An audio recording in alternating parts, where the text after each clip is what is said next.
I think that there is a tacit idea among a lot of people that authentic Blackness means that you stick with that. I think there's a very interesting question being posed as to whether we can just say that Black people are going to be these people with rhythm, these people who don't deal in exactness, these people who are holistic, these people who can create hip hop, but it's going to be the white people who invent glasses and transistors, et cetera. But Black people are good the way they were before the Enlightenment. The idea is that the way we were as Africans, why don't we just preserve that? We'll cherry pick the things that whites invented because you can't. Of course, it's good that there are glasses, that there is glass, for example. But no, Blackness means we're not going to get the real answers, that, we're not going to have standardized tests, that people are not going to be ranked on the basis of something that comes from these standardized tests. And I think that it needs to be posed as a question rather than seeping into our thinking without being questioned. Because the idea definitely seems to be Charlie Parker, yes, but Lord forbid that a Black person also learn how to do calculus or be expected to, unless they're peculiar and that's the way that they really want to go. And it makes me extremely uncomfortable. I have to bring up Ibram Kendi. He has a passage, I think it's my least favorite passage of his, which is that maybe we should rank Black students on their desire to know. That's coming from this well, the idea that somebody saying, I would like to know this is enough. And we have to remember that Kendi writes that in all seriousness in books that are being read by, possibly billions of people. This doesn't work for me. It doesn't work for me at all. And it's something related is the idea that music theory that is based on hierarchy and some notes being more important than others is somehow white and also racist, and that kind of music theory shouldn't be taught as the basics of anything, that it shouldn't get disproportionate attention in the teaching of music. That's something that a very bright, very intelligent, very insightful Black musicologist has proposed. But once again, in some of this, I detect the idea that that precision is alien to good people. And I don't like it. Okay, I have to give voice to an ugly thought here, which is that if you look at the assessments of the intellectual functioning of young Americans, the National Assessment of Educational Progress comes to mind. It's a test that's administered annually to a sample of American students in the 4th, 8th, and 12th grades, and the results are reported by the Department of Education. And it shows huge disparities by race in the fraction of students who have acquired basic proficiency or advanced proficiency in mathematics and reading. And African Americans come out on the short end of the stick. I don't have the tables in front of me, but they would be easy to find.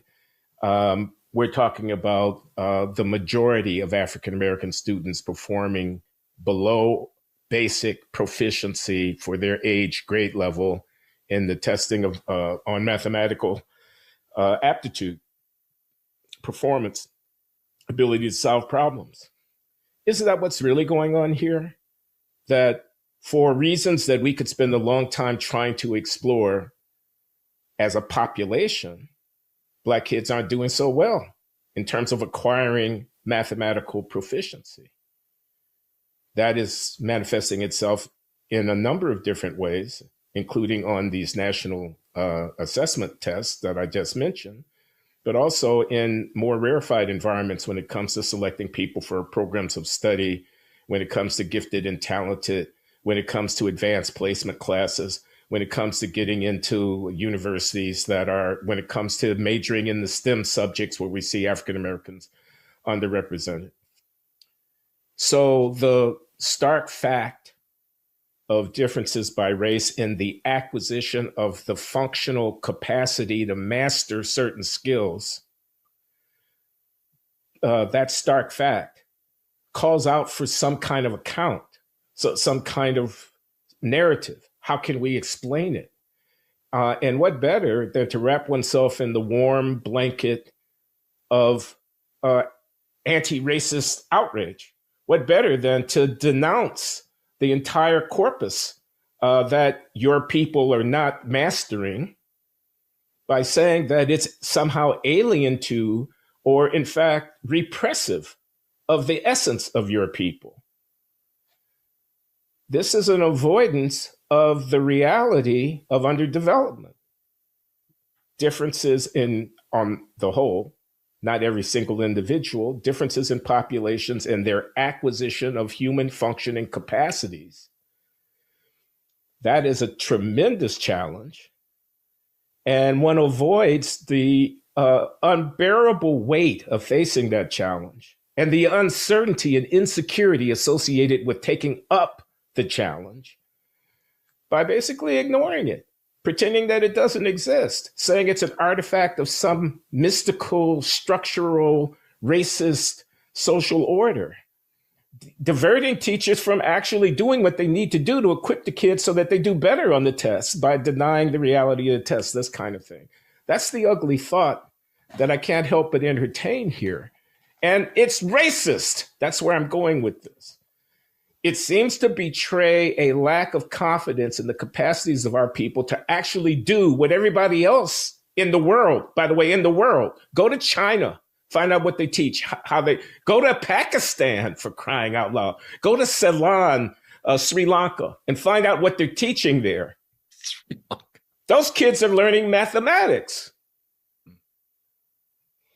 But the descendants of African slaves here in the rich and powerful country of the United States of America, with every opportunity, are going to be presumed a priori not to be capable, because that's, in effect, what you're saying. We can't cut it. You're trying to change the name of the game, but what you're really saying is, we can't cut it. That's racist. You know, I can't improve on that much because, yeah, where this starts really is people who look at those disparities and they figure that maybe a creative and frankly easier way of dealing with them is to say, well, why should Black people be like white people in those regards anyway? We're going to have our own standards and we're going to call them equal rather than lesser. That's a nervy idea. That's an interesting idea. People have been putting it forth in various venues, I think, for the past 50 years. I've never seen it really go over. It's never put convincingly beyond what would make a certain contingent of education grad students and professors applaud. Beyond that, and some sociologists often. Beyond that, it never really attains any purchase because I don't think anybody really believes it, or at least anybody who's given to really thinking things over, both intellectually and morally. And it's a problem because the truth is, and I don't know if this is the truth, but I highly suspect it's the truth.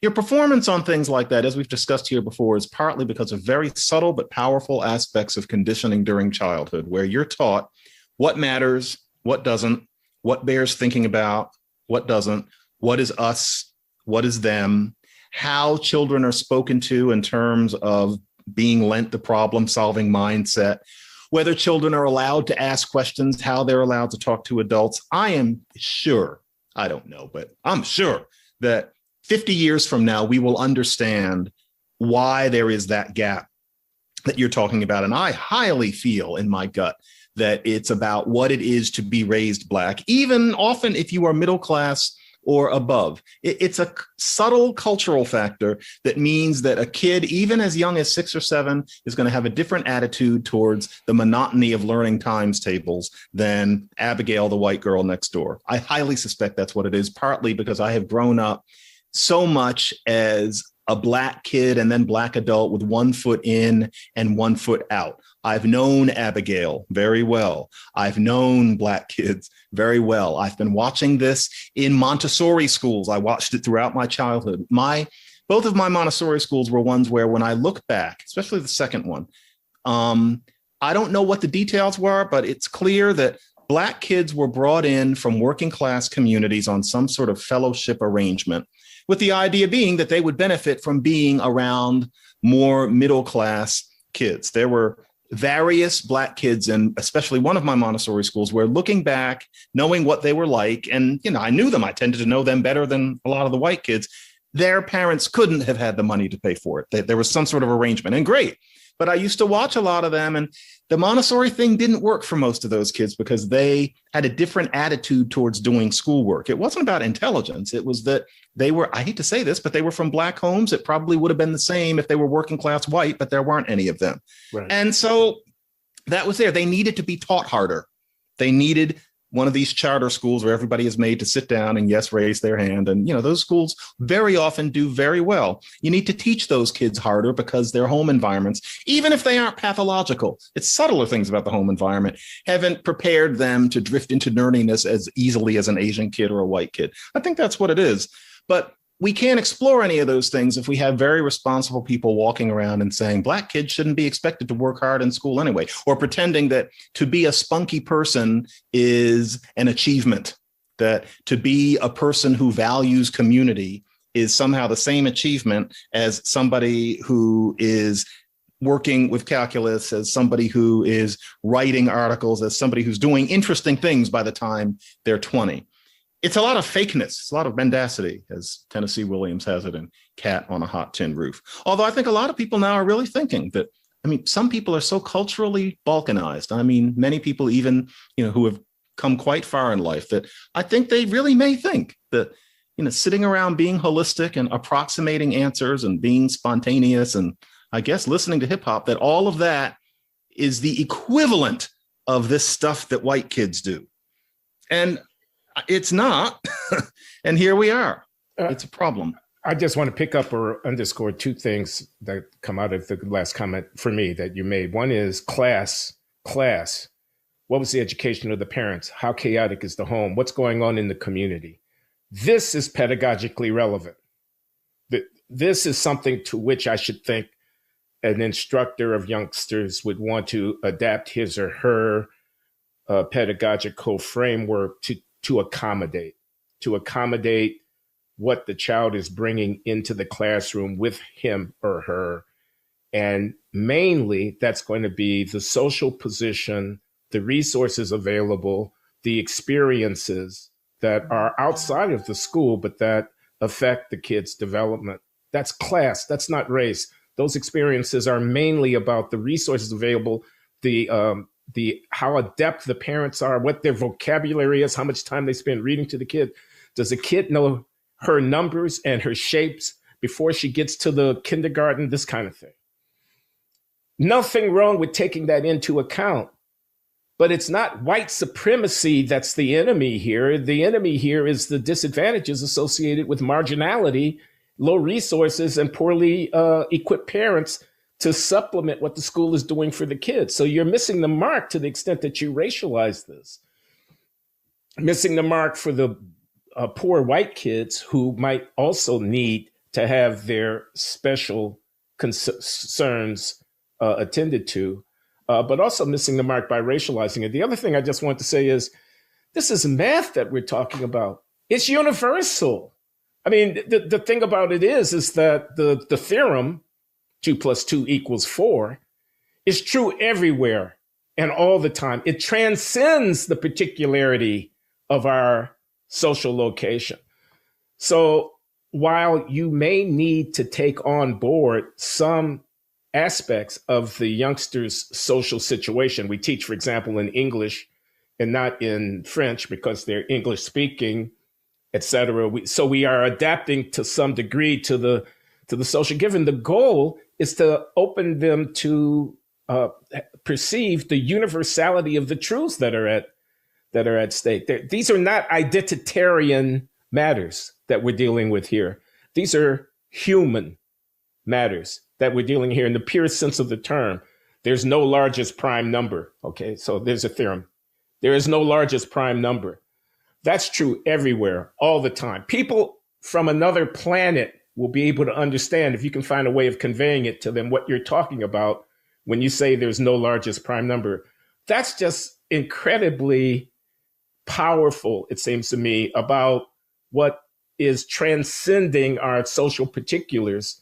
And kids ought to be pointed toward that, toward the the beauty, the universality, and so on. Euclid is still relevant today. God only knows what Euclid had for breakfast. You know what I mean? You know what Bible or what sacred text he worshipped. I don't care about that. What I care about is that the sum of the angles of a triangle is 180 degrees. That's what I care about. Unless we're doing non-Euclidean geometry, which is stepping outside the box. But again, that's not an ethnic move. That's not a cultural move.